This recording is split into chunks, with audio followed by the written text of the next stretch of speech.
This is theBreaker.news podcast for the week of May 26th, 2024. I'm Bob Mackin, publisher of theBreaker.news and host of the Breaker.news podcast. Welcome to edition number 344.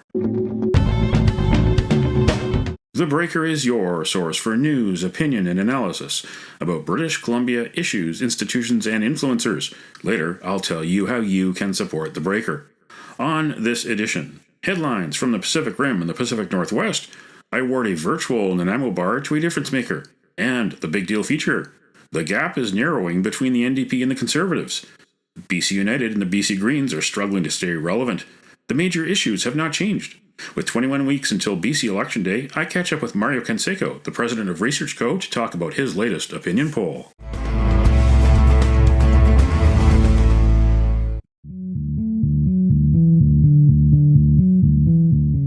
This is the big deal feature on the Breaker.news podcast.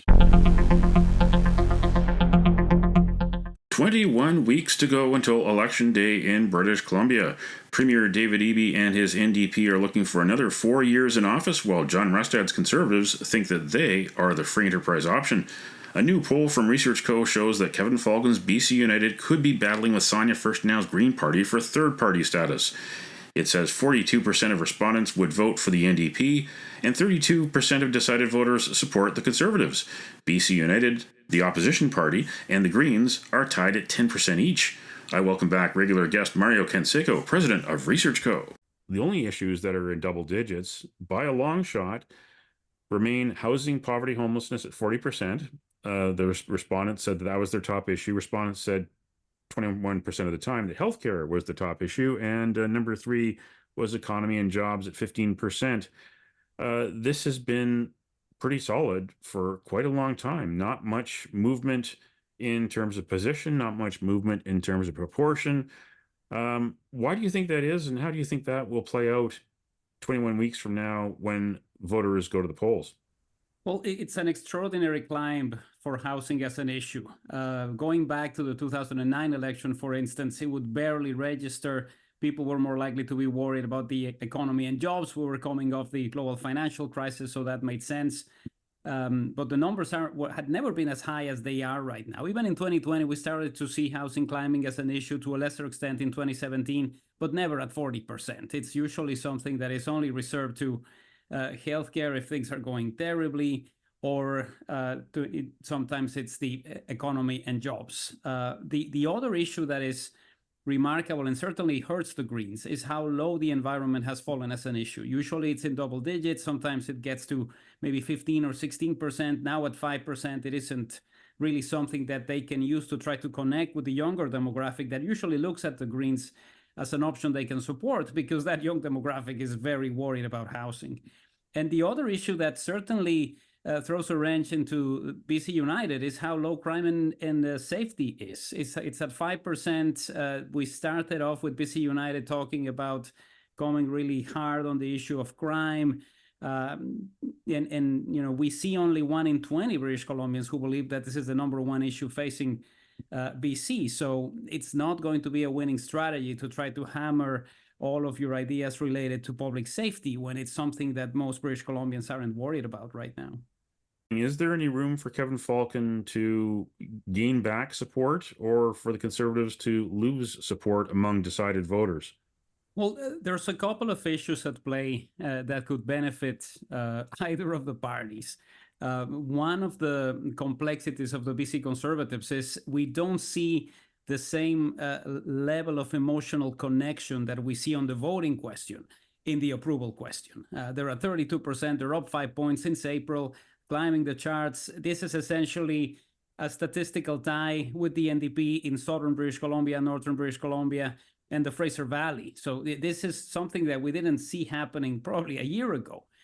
So it's been a steady climb on the vote, but we really haven't seen that emotional connection with John Rustad.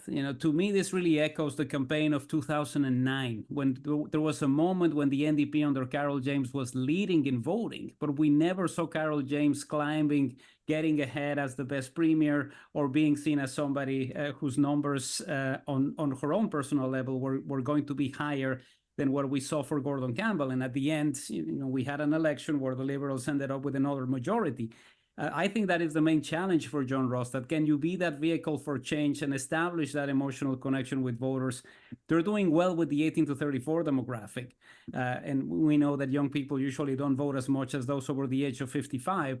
And the other message of the survey in that sense is the NDP effectively supplanting the BC Liberals as the de facto establishment party for the over 55s. They're at 50% with this group, people who maybe are not as disappointed with the way things are going and are not seeing a vehicle out there that is going to be better than the one that the NDP has.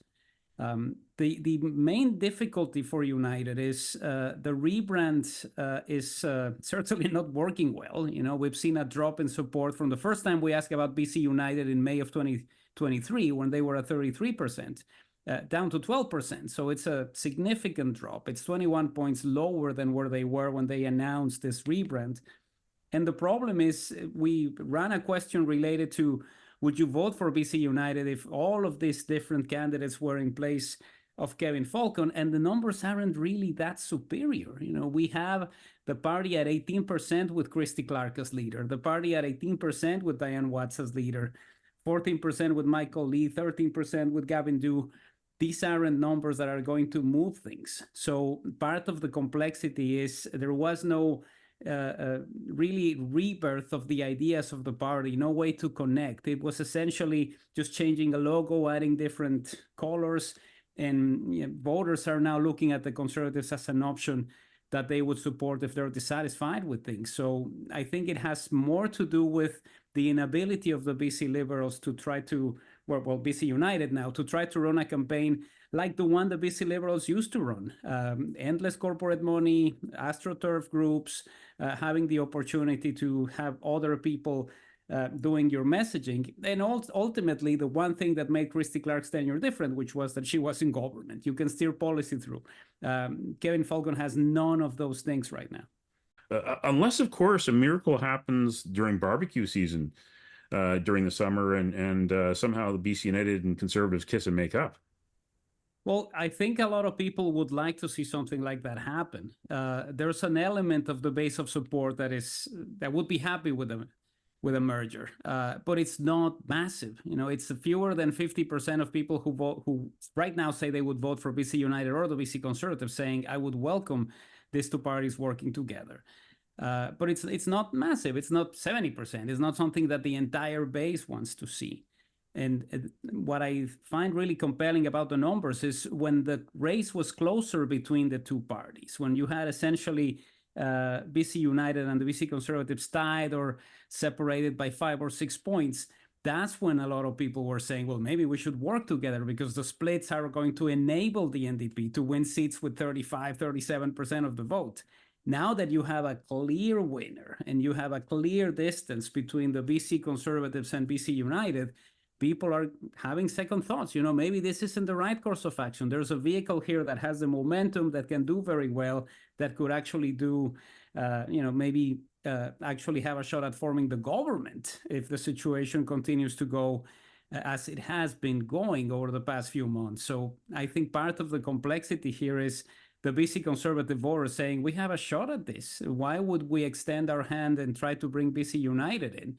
And there's also the added complexity of all the candidates that have been nominated. I mean, what are you going to do if there's a merger? Do you go to the BC United incumbents and say, well, you guys are running and we're asking the BC Conservatives not to run? Or do you flip a coin? Like, it's just going to be too complicated to try to figure something like that. But I think the end game, in a way, is it's a close election, maybe something similar to 2017, BC United having 3 or 4 seats that hold the balance of power if they continue to do well, and then try to strike a deal similar to the one that we had between John Horgan and Andrew Weaver. But a merger, the time for this was probably December of last year. And now the Conservatives are thinking to themselves, we're 10 points behind the NDP. Why would we even consider this? Now, you also, through this survey, looked at the differences between John Rustad and Ken Falcon. You asked the respondents a number of questions of how they rate Kevin Falcon versus John Rustad. What surprised you?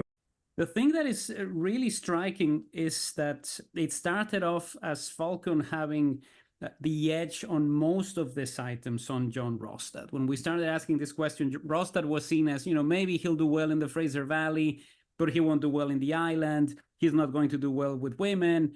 And, Kevin Falcon is going to do better with all of these groups. And now we only have Falcon defeating Rostad on attracting female voters and voters in Metro Vancouver. Everything else is a tie or something where John Rostad is significantly ahead. And I think this really speaks about the complexities of the Kevin Falcon situation, because he was better known, of course. He was a former minister, handled important portfolios. And at the time when we started asking this head-to-head comparison, he was doing better than Rostad. And now what we see is the pull of the conservative brand making people think, maybe Rostad is going to be better.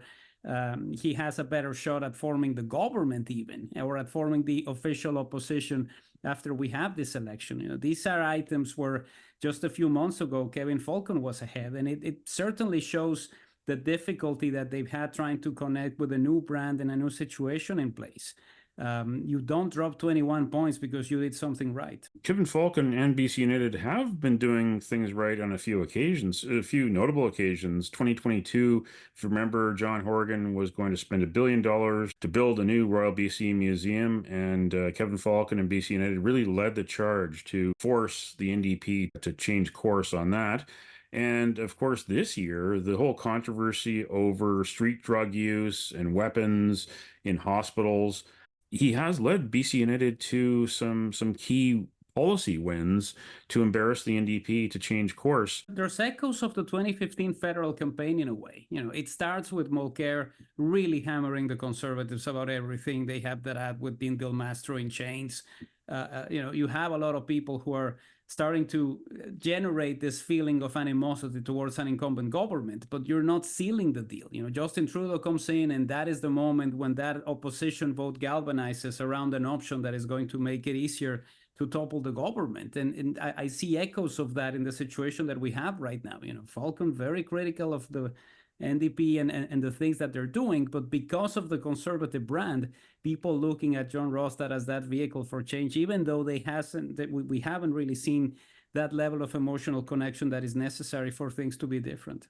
The NDP lead at the start of the year, when you did your previous survey, looked insurmountable. They looked like they were going to cruise into October, that maybe EB would even call an election sooner. But the NDP has had a shaky 2024. I mean, look what happened with Selena Robinson's departure from cabinet, and then a month later from caucus over her defense of Israel in the Israel-Hamas war and her fight against anti-Semitism. That situation there that showed a deep divide within the NDP. I saw it firsthand back in March. Mike Farnworth, Deputy Premier and Solicitor General, came to Lynn Valley for a roundtable at the Lynn Valley Legion with several social housing agency managers. They told Farnworth, no uncertain terms, that they were having a problem to keep up with rising poverty in the North Shore. They weren't able to fulfill the needs of very needy single mothers. Crisis situation they were describing to Mike Farnworth. Farnworth was in Lynn Valley in what was billed by government communications as a promotion of the budget. He was there to tell the good story of the NDP's election year budget. He was doing more listening than talking about these terrible, sad stories of people in dire straits in the North Shore.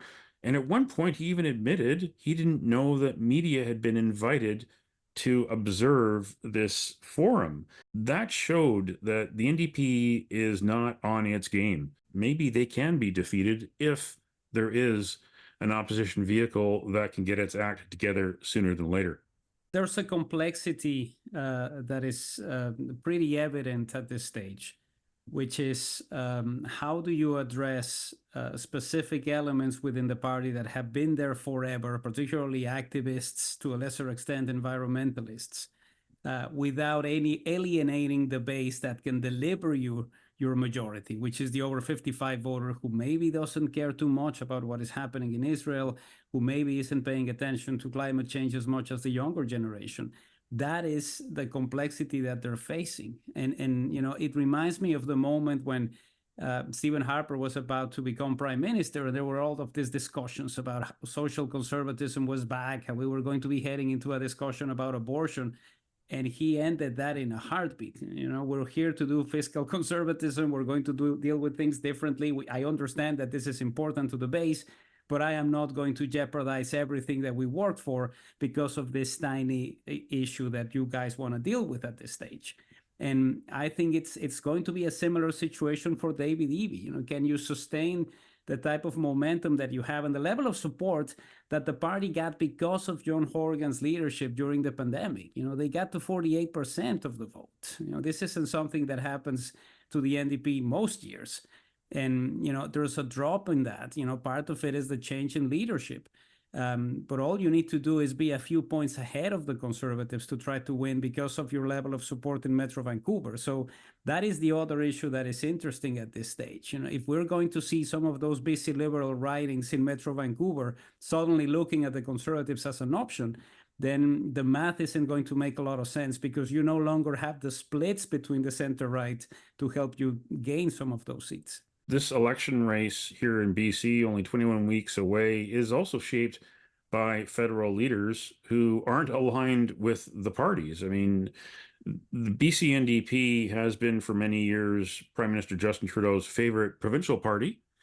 And here you have on the other end of the scale, John Rustad and the BC Conservatives, or the Conservative Party of BC, like they want to be called, who are not actually part of the federal Conservative Party yet.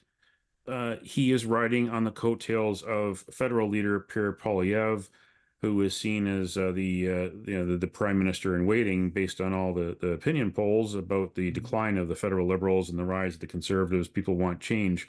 Do you think that the federal leaders are going to do something to try to distance themselves from what's going on in the BC election?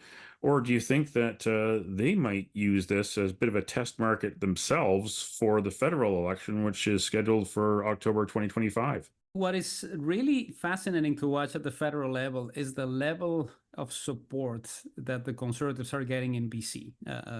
They're getting closer to 50% of the vote. They haven't had those numbers since the Canadian Alliance under Stockwell Day in 2000.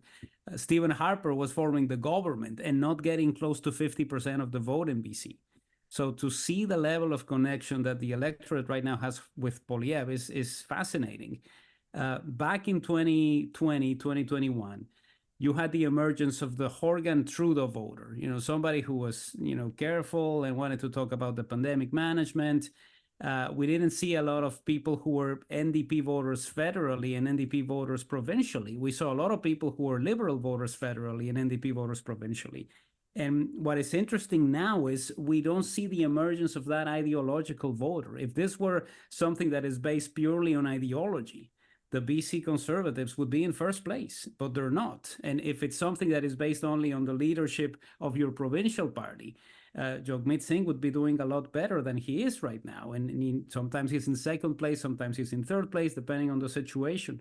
So connecting on ideology is certainly going to be helpful. If there's a benefit, let's say the Conservatives climb the charts, if there's a benefit for Pierre Poilievre to say, I am aligning my horse to John Rustad because he's going to be the next premier, that's definitely something that can happen. But it's going to be more important for the NDP to try to steer clear from that and to try to build the campaign around specific ideas that they want to champion and to criticize the Conservatives. It's something that they've done since December. I think it's been evident that the main rival, particularly when it comes to ideology and certain issues that the NDP likes to talk about, is the Conservatives. They haven't been paying a lot of attention to BC United. And in a way, that was something that helped them. Falcon being very critical in the House of Commons. But if you're, in the Legislative Assembly, but if you're in a situation where your rival is actually not going to be as persistent in the legislature, then your job is a lot easier. Thanks again for joining us on the podcast. Mario Canseco, president of Research Co. My pleasure.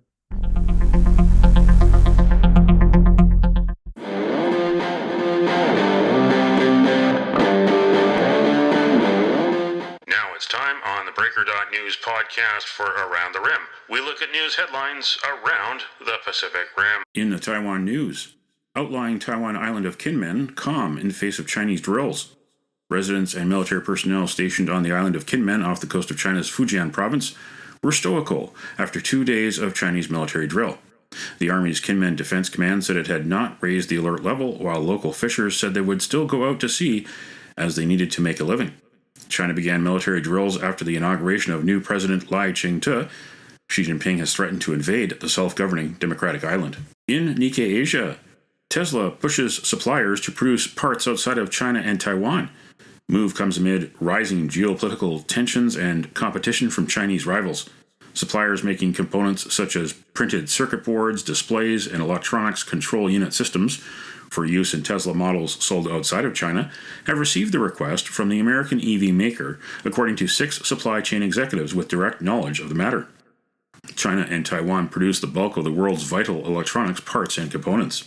In LNC.NC, Macron promises not to pass in force on constitutional reform provided the barriers are lifted.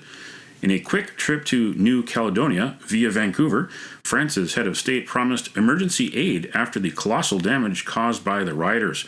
Emmanuel Macron said he gave an additional few weeks to the parties, independentists and loyalists, to negotiate, and he pledged to make a progress point within a month. Riots began May 13th in the French colony, which is located between Australia and Fiji, as Kanak natives protested a new law to give French citizens of 10 years the right to vote. That's Around the Rim on this edition of the Breaker.news podcast.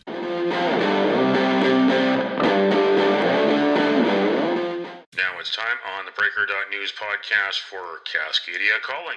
We look at news headlines around the Pacific Northwest. In Willamette Week, why First Lady Amy Kotek Wilson involvement with a big pharmaceutical company is noteworthy. Half a dozen pharma lobbyists say that they were amazed and envious at the access Johnson & Johnson got.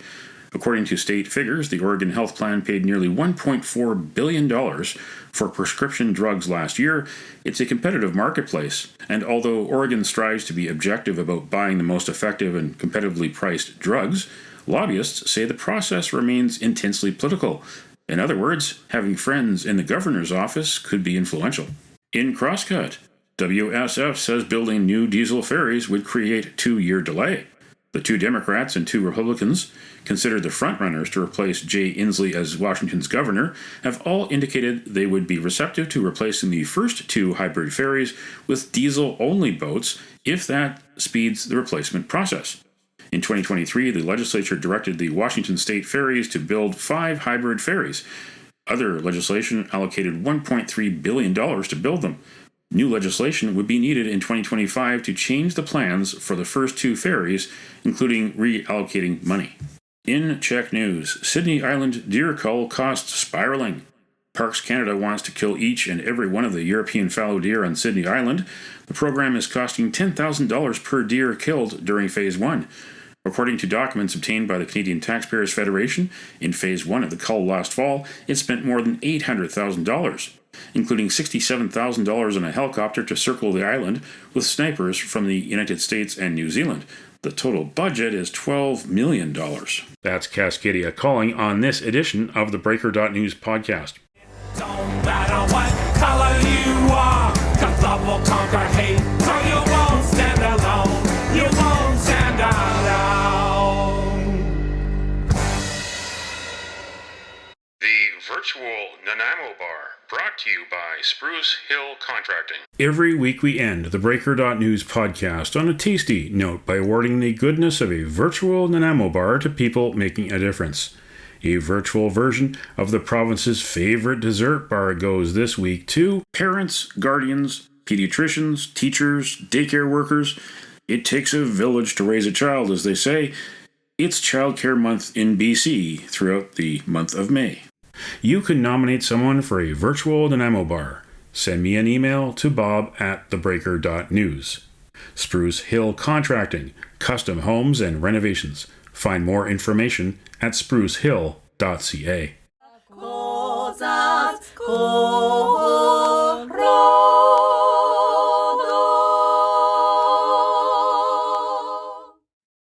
That's it for the Breaker.news podcast for the week of May 26th, 2024. I'm Bob Mackin. Thanks for joining me. Did you know that on the 26th of May in 1908, the first major oil strike in the Middle East in present-day Iran? The rights were acquired by the Anglo-Persian Oil Company. Now you know. Send me your feedback, send me your story ideas to bob@theBreaker.news. Bookmark theBreaker.news. You can also find us at theBreaker.ca. Sign up for the free email newsletter and get updates to your inbox. Or follow The Breaker News on X, formerly Twitter, for news as it happens. And you can support The Breaker for as little as $2 a month.